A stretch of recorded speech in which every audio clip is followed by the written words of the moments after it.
புள்ளி பட்டியலில் நம்ம சிஎஸ்கே அணிக்கு பக்கத்திலேயே இருக்கிற ஹைதராபாத் அணியை நிச்சயமாக நம்ம சிஎஸ்கே அணி நேற்று வீழ்த்திடுவாங்க அப்படின்னு தான் நம்ம எல்லாருமே எதிர்பார்த்தோம்.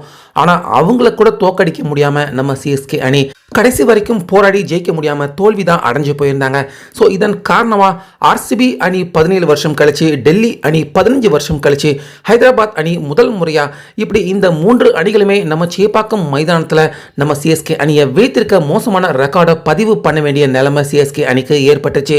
இப்படி இருக்க இந்த தோல்வியை பற்றி நம்ம MS Dhoni post match presentation அதில் பேச வந்திருந்தாரு. அப்போ இந்த தோல்விக்கான காரணம் யாரு அப்படின்னு நம்ம யாருமே எதிர்பார்க்காத ஒரு உண்மையான ரொம்ப ரொம்ப முக்கியமான ஷாக்கிங் தகவலை, தோல்விக்கான காரணம் இதுதான் அப்படின்னு நம்ம எம்எஸ் தோனி அவர்கள் சொல்லியிருந்தாரு. ஸோ அது மட்டும் இல்லாமல் இன்னும் நெகிழ்ச்சியான சில வார்த்தைகளை தோனி அவர்கள் பேச அங்கே மைதானத்தில் இருந்த ரசிகர்கள், முக்கியமாக நம்ம தலா அஜித்குமார் அவர் கூட நேற்று அவருடைய கல்யாண நாள் முன்னிட்டு குடும்பத்தோட மேட்ச் பார்க்க மைதானத்துக்கு வந்திருந்தாரு.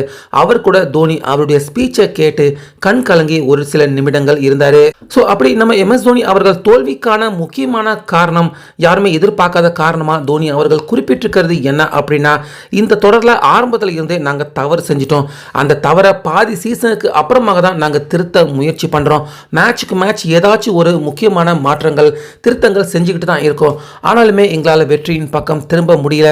முக்கியமாக ஹைதராபாத் அணி அவங்களும் பாயிண்ட்ஸ் டேபிள் கீழே தான் இருக்காங்க. ஆனால் அவங்கள கூட வீழ்த்த முடியாத நிலைமையில நாங்கள் இருக்கோம். அப்படிங்கிறது எங்களுக்கு இப்போ எந்த அளவுக்கு நாங்கள் கிரிக்கெட்டை மோசமாக விளையாண்டுகிட்டு இருக்கோம், எந்த அளவுக்கு நாங்கள் பின்தங்கியிருக்கோம் அப்படிங்கிறது எங்களால் தெளிவாக புரிஞ்சிக்க முடியுது.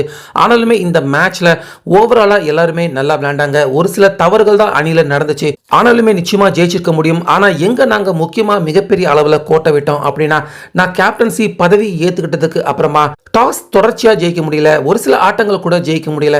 நான் கேப்டன்சி எடுத்துக்கிட்டதுக்கு அப்புறமா கூட டாஸ் ஜெயிக்கிறது ஒரு கடினமான விஷயமாக இருக்கு.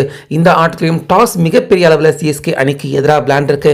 ஸோ டாஸ் ஜெயிச்சிருந்தா நிச்சயமா இந்த ஆட்டத்தில் ரிசல்ட் வேற மாதிரி தான் இருந்திருக்கும். ஸோ டாஸும் இழந்திருக்கிறது, அணியில் ஒரு சில புதிய மாற்றங்கள் செஞ்சிருக்கிறது, தோல்வி அடைந்த திட்டங்கள், இது எல்லாமே சேர்த்து இந்த ஆட்டத்தில் தோல்வி அடைஞ்சிட்டோம். ஸோ இந்த ஆட்டம் தோல்வி அடைஞ்சதில் இருந்து சிஎஸ்கே அணி ஏறக்குறைய நாங்கள் இப்போ வெளியேற நிலைமையில் தான் இருக்கோம். அதனால் நிச்சயமா அடுத்த ஆண்டு சிஎஸ்கே அணியை இந்த கடினமான காலகட்டத்தில் இருந்து மீட்டு ஒரு புதிய சிஎஸ்கே அணியாக, வலுவான சிஎஸ்கே அணியாக நிச்சயமாக கொடுப்போம்.